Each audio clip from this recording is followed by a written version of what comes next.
The photos hit my phone like tiny knives. Kids everywhere. Laughter, balloons, three-tier cakes, pony rides, a magician with a dorky hat, and a banner that read, "Family first." Except my son wasn't there.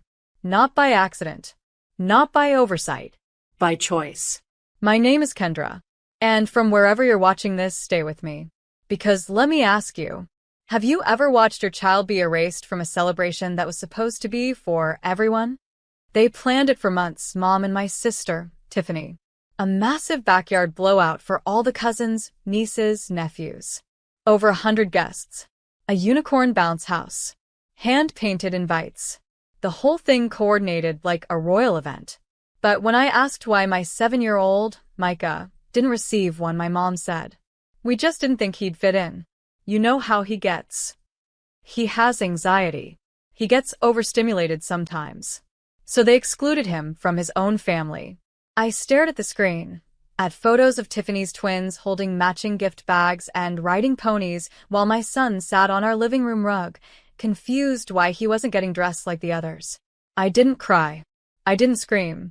I took him out for ice cream instead, just us two, and told him it was a quiet day just for him. But I knew what I had to do. This wasn't the first time they treated my child like a problem, but it would be the last time they did it without consequence. So while Tiffany posted videos with captions like, "Cousins make the best memories," I started documenting every snub, every school committee where my name was mysteriously left off, every passive-aggressive text about how Micah was too sensitive. They painted me as dramatic for years.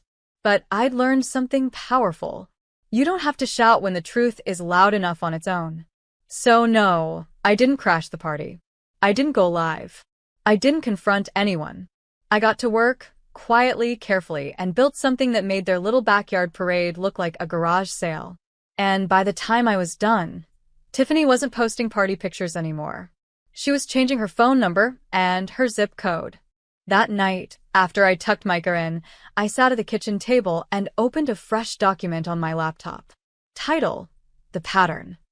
Every incident, every slight, every backhanded comment, denial, and dismissal, lined up in bullet points, with dates and screenshots. Because this wasn't just a party.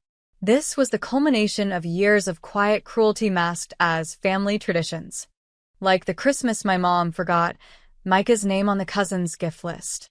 Or the Thanksgiving where he was told the kids' table was full and had to eat alone in the hallway. They always had an excuse. They always said it with a smile. They always acted like I was the one overreacting. But now, I had proof. A pattern. A story waiting to be told. I didn't want pity. I wanted accountability, the kind that hurts in places where apologies can't reach. So I started where they never expected. The school district. Tiffany had just joined the PTA, loud, boastful, eager to climb social ladders. She bragged about being a founding member of the district's inclusive family committee. And I had receipts, emails, chats, and audio of her dismissing my son as difficult and disruptive at past events. She was their poster mom. I sent a carefully written letter to the committee head, attached the clips, forwarded the text where she joked Micah was a vibe killer. I didn't even add commentary. The content spoke for itself. But that was just phase 1. Phase 2? Local parenting forums, neighborhood Facebook groups, event planner circles. All places Tiffany relied on to maintain her curated image of supermom. I posted nothing defamatory. I simply asked questions. What would you do if your child was the only one excluded from a family party and the host ran a public kids events company? The responses? Furious. Viral. A storm of empathy and outrage. By morning, 2 clients had backed out of her weekend bookings. By the end of the week, her business page had a new review, one that quoted her own words about my son. I didn't write it, but I didn't stop it either. Mom called me that Friday. "You've made your point. You're tearing the family apart." I answered quietly, "No. I'm holding up a mirror. If it's cracking, maybe you should look at what you built." She hung up. But that mirror? It was just starting to reflect. And soon, everyone would see exactly what kind of family they'd been applauding. By the following Tuesday, Tiffany's Inclusion Matters brand was in free fall. She tried to post a teary-eyed selfie on her Instagram story, saying she was the victim of misunderstandings and online bullying, that people were twisting words out of context. But I didn't have to say a word. The context was already public. That clip of her mocking Micah's sensitivity, he'd probably cry if the balloon popped too loud, had made its way to a popular mom blogger's page. With over 120K followers, they posted it with the caption, "This is what exclusion sounds like." And it's coming from someone who runs children's parties. Comments flooded in. "She's the problem. No kid deserves that. I booked her once. Now I feel sick. How do you exclude a child from his own family?" By the end of the day, her event partner pulled out of a joint venue contract. Her business Venmo was frozen due to a wave of refund demands. A concerned client forwarded me a message Tiffany sent trying to deny everything and blaming me. She said I had manipulated public perception. But I hadn't manipulated a thing. All I did was open the door. The truth walked out on its own. Micah still didn't know. I shielded him from all of it, just like I always had. I took him to the museum, to the aquarium, built Lego cities on our living room floor. He smiled again. Slept better. He thought the world was kind again. And for once, I was letting it be. But behind the scenes, my mom was in panic mode. She messaged me late that night. "You've humiliated your sister. She's afraid to go to church. Can't you just fix this?" I stared at the message for a long time. And then I typed, "You all left Micah out on purpose. You shamed a 7-year-old in silence. You don't get to ask for mercy now that the silence is broken." I didn't send it. I deleted it. Instead, I just responded, "Tell her I said hi, and that every balloon eventually pops." The next morning, I heard from a real estate agent. She didn't say it outright, but I could read between the lines. "I have a client looking to relocate quickly. She needs a fresh start. Some distance." Tiffany was moving. Micah would never know the full reason why. But me? I'd never forget what it felt like to be the one they underestimated. And then to watch them run from the party they once hosted. The moving truck arrived on a rainy Monday. No fanfare. No goodbyes. Just a gray van with smudged lettering and men who didn't ask questions. I watched from across the street, arms folded, heart calm. Tiffany had plastered herself across every social platform as the fun aunt, the community mom, the curator of magical childhoods. But now, the banner was gone. The backyard was quiet. And the neighbors? They were whispering. I didn't celebrate her downfall. I observed it, like a scientist watches a storm pass over land that refused to listen to the forecast. 3 weeks earlier, I was the dramatic sister. Now, I was the one parents asked for event recommendations. The one teachers emailed when planning inclusive activities. The one people actually saw. But none of that compared to what happened one afternoon, as I picked Micah up from school.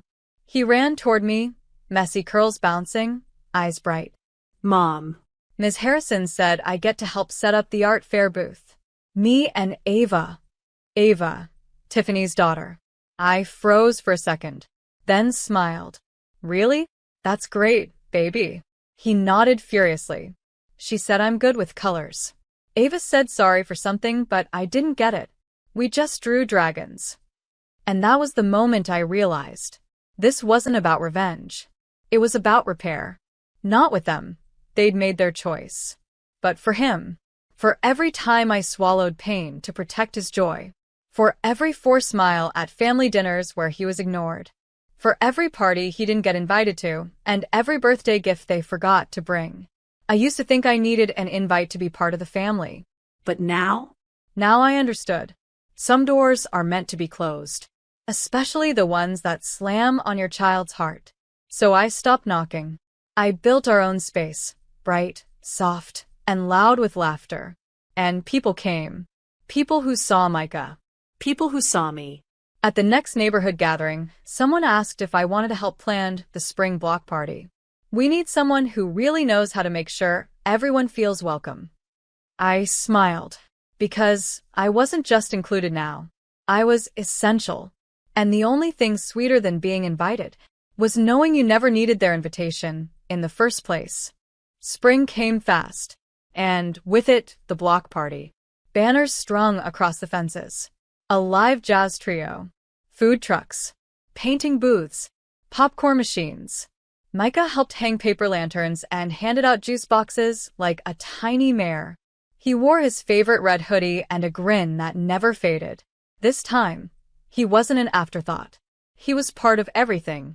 People came up to me all day, new moms, old neighbors, even teachers from Micah's school, just to say, "We're so glad you're here." And then, as if on cue, Tiffany showed up. She hadn't moved too far away, just across town, and apparently, she wanted to swing by and make things right. She walked in slowly, with her signature overcompensating smile, carrying a tray of gluten-free cupcakes and a camera-ready apology. "Kendra, can we talk?" I didn't answer right away. She glanced at Micah, who was busy helping another little boy untangle a kite string. He looked so happy. That's all I ever wanted. That was a lie, but I let it sit in the air. She shifted. The internet stuff, the business fallout. That got out of hand. I raised an eyebrow. Not "I'm sorry." Not "I see now what I did was wrong." Just regret that her world cracked when mine started shining. "Mom said you're still angry." I met her eyes and spoke slowly. "No, Tiffany. I'm done. There's a difference." She blinked, unsure how to respond. "Look," she tried again. "I didn't mean to hurt Micah. He's a good kid." I leaned in. "You didn't have to mean it. You just had to keep doing it, quietly, consistently, and without ever thinking twice." She started to speak, but I stopped her. "We're not enemies. We're just not family. Not in the way that words should mean." She looked down, hands trembling just slightly. For the first time, I saw the crack behind her smile. "So what now?" she asked. I looked out at the kids laughing in the distance, one of them mine, finally belonging. Now? "You live your life.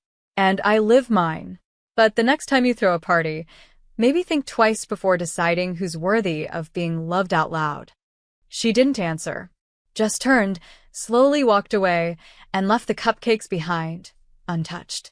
Micah came running back over, holding a balloon animal and a drawing he made of us. "Best day ever, Mom." And it was. Because this time he was the center, not the secret. And I didn't have to fight for space. We built our own. A week after the block party, I got a letter in the mail. Not a text. Not a DM. An actual envelope with floral print edges and cursive handwriting I knew too well. My mother's.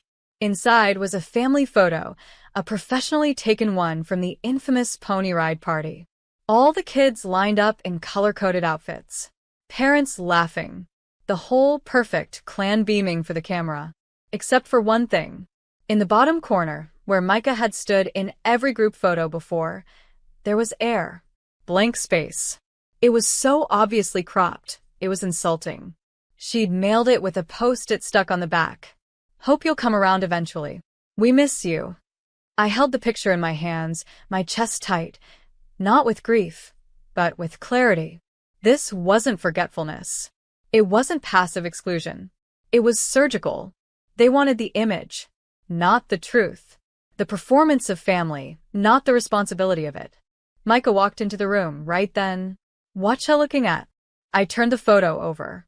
"Just an old picture that doesn't matter anymore." He nodded and went back to his coloring. But I stood there longer, thinking about how much time I'd spent trying to earn a seat at their table, about the energy I wasted decoding fake smiles and decoding half-sincere invitations, all while raising a child who was pure-hearted, brilliant, and brave. I didn't need their picture. I had my own now. From the block party. From the aquarium. From the Tuesday night taco dinners where Micah wore a cape and told me I was the coolest mom alive. I had a new album, a life I built outside their narrative. So I took the photo they sent and slid it into a drawer labeled past.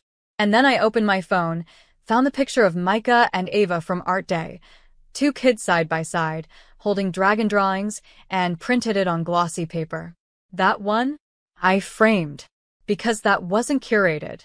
It wasn't polished. It was real. The kind of memory you don't have to crop to feel proud of. And for the first time in years, I felt free of their selective love. They could keep their ponies, their bounce castles, and their empty platitudes. I had something better. A child who knew what being loved fully felt like. It started with a local parent blog. Someone reached out to me privately after the block party. A woman named Janice, who ran a well-known column called The Relatable. She said, I heard what happened, not the gossip, the truth. Would you ever share your story? Not to bash anyone, just to help others who feel invisible. I hesitated. For days. Not because I was afraid. Because I was tired of always being the one to explain. The one to justify. But then I thought of the moms I'd seen quietly crying at PTA meetings when their kid wasn't called on. The ones who felt too other in rooms full of fake perfection. And, of course, I thought of Micah. So I said yes. We met at a coffee shop. I spoke honestly, no names, just the story, what it felt like to be excluded, not as a punishment to me but to my child. What it felt like to watch relatives play pretend with everyone but us. What it felt like to be erased. The article went live 2 weeks later. Title: The Child They Didn't Invite, and the Mother Who Didn't Stay Silent. Within days, it spread. Not virally, not sensationalized, but steadily, like truth walking through locked doors. Emails came in from parents across the country. Stories of exclusion, of being overlooked by their own blood, of having different kids, sensitive kids, brilliant kids who didn't fit the mold. One mom wrote, I read this in tears. It felt like someone finally said the thing I've been afraid to say out loud. Another simply wrote, Thank you. You made me feel seen. I printed those messages, folded them neatly into a folder I now keep on my desk, labeled proof. Proof that speaking up matters. Proof that exclusion, no matter how quiet, always echoes somewhere louder. Tiffany never responded publicly, but I knew she saw it. The only thing she ever posted again from her events account was a generic quote about growth through challenges. Her bookings never fully recovered. Mom texted me a single sentence weeks later. You didn't have to go that far. I replied. You did. I just followed the map you drew. And that was it. No more photos. No more invites. No more pretending. Because this wasn't about being let back into their party. It was about making sure the next kid, the next mom, didn't have to wonder if they were crazy for feeling excluded. We were crazy. We were just finally done being quiet. Summer came, and with it, Micah's birthday. This time, we threw the party. No castles. No curated guest list based on family appearances. Just joy. A public park, superhero capes, a community bounce house. Kids from his class, kids from the block, and a few from his art group, all running wild and laughing without choreography. Micah turned 8. And for the first time, he didn't ask why certain people weren't there. He didn't ask why his grandma didn't call. He didn't ask if his cousins were coming. He didn't even notice. Because he was surrounded by people who chose to love him, not people who were guilt into it. Later that night, as I cleaned up the streamers and packed leftover cupcakes, a small voice said from behind me, Mom. I turned. Yeah, baby? He looked up, red frosting smeared on his cheek. This was the best birthday. Not 'cause of the cake, but 'cause I didn't feel weird today. I felt like I was supposed to be here. I froze. That sentence. That exact sentence. Like I was supposed to be here. I knelt down and hugged him tightly. Not because he needed it, but because I did. All the years I'd questioned myself, tried to fit into rooms that rejected me quietly, smiled through dinners where my child was forgotten. And here he was 8 years old, standing in his truth. Confident. Whole. Seen. Not because they changed, but because I stopped waiting for them to. And in doing so, I taught him the lesson they never could. That you don't need their banner to feel like you belong. That family isn't blood that excludes you, it's love that surrounds you. That the quietest revenge is a full, beautiful life. No fights. No scenes. No screaming matches in their living rooms.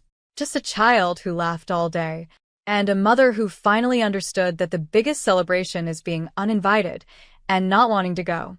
Weeks later, Tiffany moved again. Word got around that she left to start fresh, but we knew better. And Mom? Well, I heard she cried when the family newsletter didn't include her daughter's name this year. I guess that's what happens when you crop people out. Eventually you get cropped out too. And me? I smiled, closed the door, picked up the birthday card Micah made for me. It said in crayon, "To Mom, you're the best party ever." And for the first time, I didn't feel like a guest in my own life. I felt like the host.